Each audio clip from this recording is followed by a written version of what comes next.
પાટણ જિલ્લામાં યુરિયા ખાતર મેળવવા માટે ખેડૂતોને ભારે હાલાકી ભોગવવી પડી રહી છે।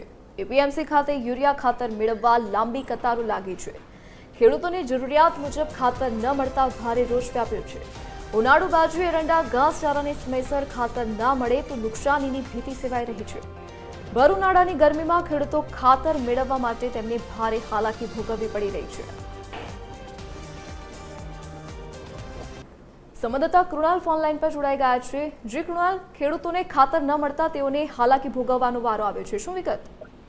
જી ગતિ જણાવી દઉં કે પાટણ જિલ્લામાં શિયાળુ પાક પૂરો થતા ઉનાળુ સિઝનમાં બાજરી તેમજ એરંડા અને ઘાસચારાનું વાવેતર કરવામાં આવ્યું છે, જેમને ખાતરમાં 5 થી 10 થેલીઓનો ઉપયોગ છે, છતાં એમને પૂરતું ખાતર ન મળતા તેમને હાલાકી ભોગવી રહ્યા છે। તેમજ ખેડૂતોને સમયસર જો ખાતર ન મળે તો પાક નિષ્ફળ થવાનો પણ ભય છે। તેના કારણે આજે ખાતર માટે નવાગઢ માર્કેટ યાર્ડમાં લાંબી કતારો લાગી હતી। જી કૃણાલ, વિગત બદલ આપનો આભાર।